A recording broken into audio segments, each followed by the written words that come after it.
विभाग विरोध में आज एक बार फिर से स्वागत है आपका एक नए मुद्दे के साथ, एक चर्चित मुद्दे के साथ। जी हाँ, आज हम चर्चा करेंगे केंद्रीय जांच एजेंसियों के बेजा इस्तेमाल की राजनीतिक लाभ के लिए बदले की भावना से सत्ता पक्ष द्वारा केंद्रीय जांच एजेंसियों के इस्तेमाल के आरोप नए नहीं हैं। पिछली सरकारों पर भी ऐसे आरोप लगते रहे हैं कि उन्होंने बदले की भावना से अपने विपक्षियों को मुंह बंद करने के लिए, उन्हें प्रताड़ित करने के लिए केंद्रीय जांच एजेंसियों का इस्तेमाल किया।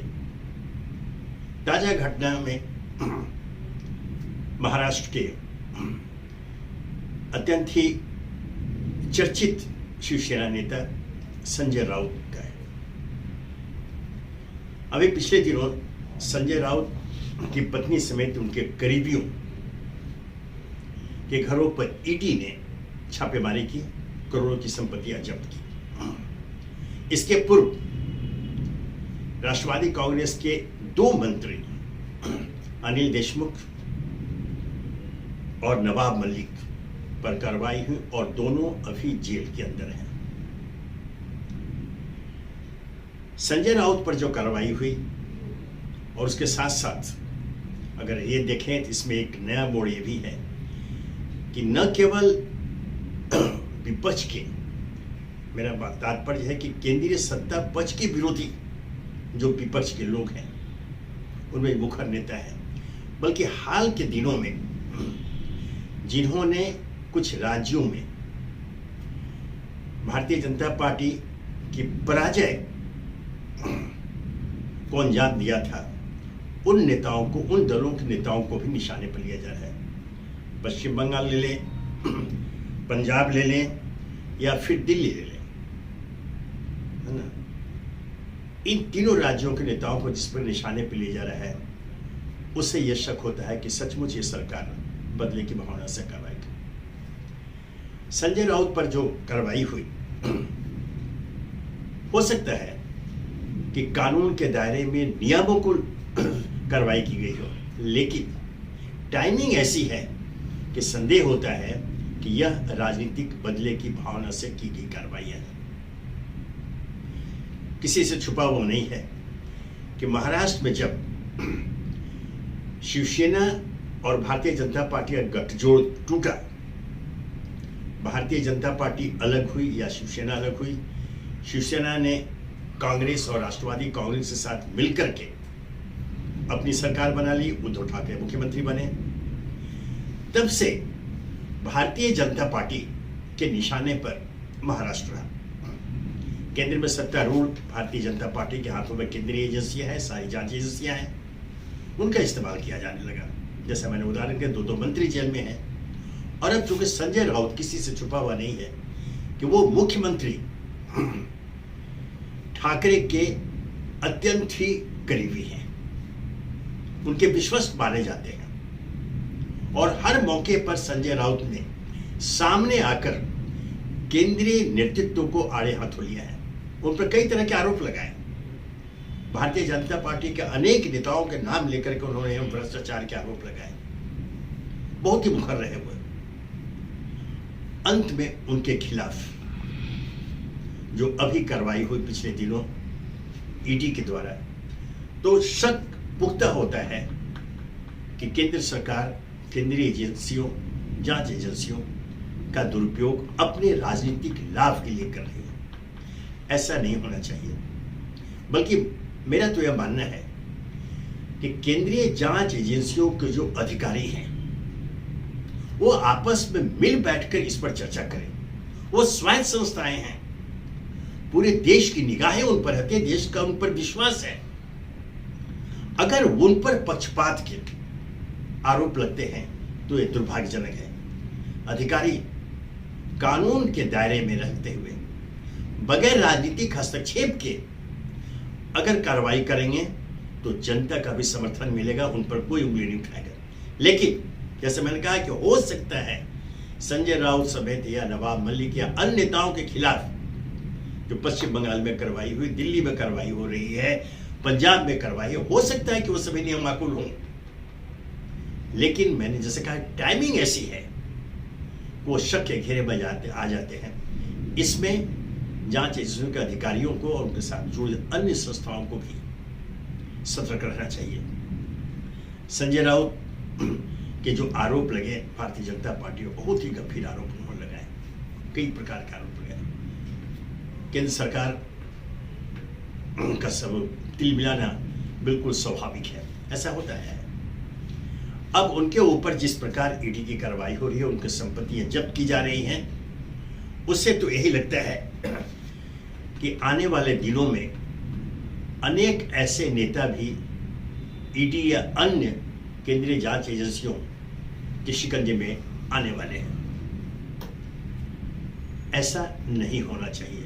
अगर उनके खिलाफ पुख्ता सबूत है, वो भ्रष्टाचार में लिप्त रहे हैं, उन पर कार्रवाई अवश्य हो, लेकिन चूंकि एक लोकतांत्रिक परंपरा हमारे यहाँ है, जन भावना का भी आदर किया जाना चाहिए। ध्यान रहे, जन भावना से मेरा आशय वो है कि उनकी जो स्वाभाविक रूप से उनको जो शिकायत होती है और उनके शक के दायरे में जो केंद्रीय जांच एजेंसियां आ जाती हैं, इससे केंद्रीय जांच एजेंसियों की छवि गिरती है, वे संदिग्ध हो उठते हैं, वे राजनीतिक सत्तारूढ़ दल के पिछलग्गू के रूप में, उनके गुलाम के रूप में समाज में पेश किया जाता है। ऐसा नहीं होना चाहिए। जन भावना से मेरी आशा है कि जनता के बीच में ऐसी भावना का उदय होना लोकतंत्र के लिए खतरनाक है, ऐसा नहीं होना चाहिए। इसका निराकरण कौन करेगा? स्वयं केंद्रीय जांच एजेंसियों के अधिकारी और उससे जुड़े हुए लोग कर सकते हैं। अब समय आ गया है कि वो समाज में वो बिल्कुल मुंह छुपाकर चलने के लायक ऐसे कदम क्यों उठाएं?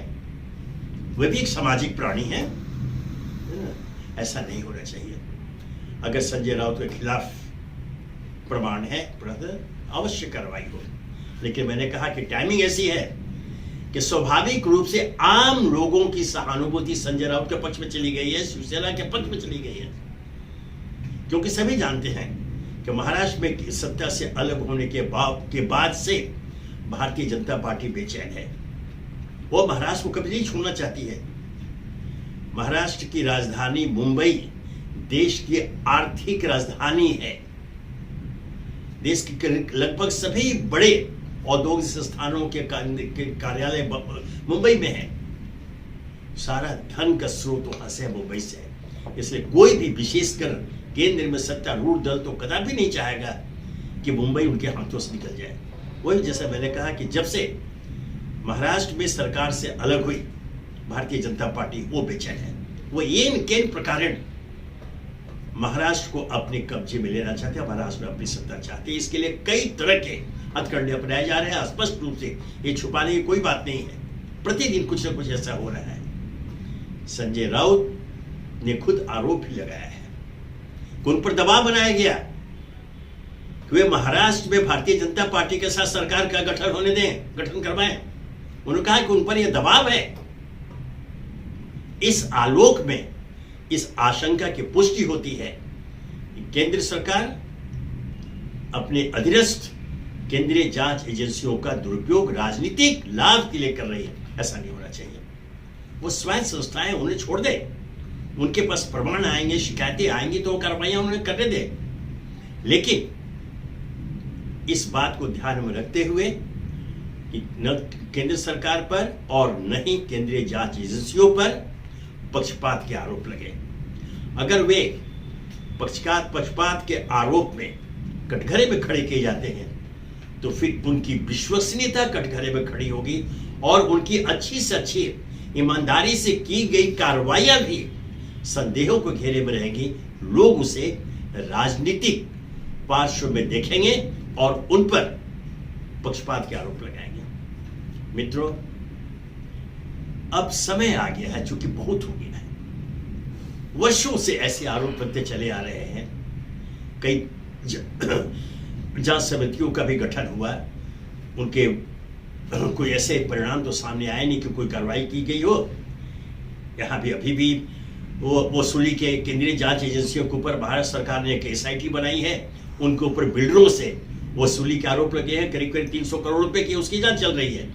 यह एक प्रक्रिया चलती आ रही है, लेकिन ठोस कार्रवाई के रूप में आज तक एक भी प्रमाण ऐसे नहीं है जिसे उद्धृत किया जा सके। इसलिए सबसे आवश्यक यह है कि स्वयं केंद्रीय जांच एजेंसियां, मैं फिर दोहरा दूं, वो जो स्वायत्त संस्थाएं हैं उनके पास अपने अधिकार है, स्वयं को विश्वसनीय बनाने के लिए, जनता के नजर में, देश की नजर में विश्वसनीय बनाए रखने के लिए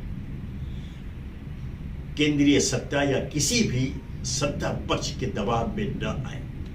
ऐसे प्रमाण मौजूद हैं, ऐसे कुछ अधिकारी रहे, वो दबाव में नहीं आए, ये ठीक है, उनका हश्र अच्छा नहीं हुआ, क्योंकि अगर देखा जाए तो बड़े पैमाने पर सरकार के पास इतने हथियार मौजूद है को जब चाहे ऐसे अधिकारियों को दबाव देती है।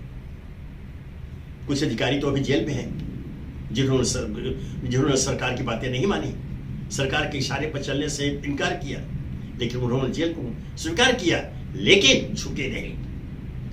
तो ऐसे लोग भी मौजूद हैं, उन्हें सामने रख करके, उनसे प्रेरणा लेकर के जांच एजेंसियों के अधिकारियों को, कर्मचारियों को चाहिए कि वो अपनी विश्वसनीयता कायम रखने के लिए, जनता की नजरों में पाक साफ बने रहने के लिए गलत आदेशों को स्वीकार नहीं करें।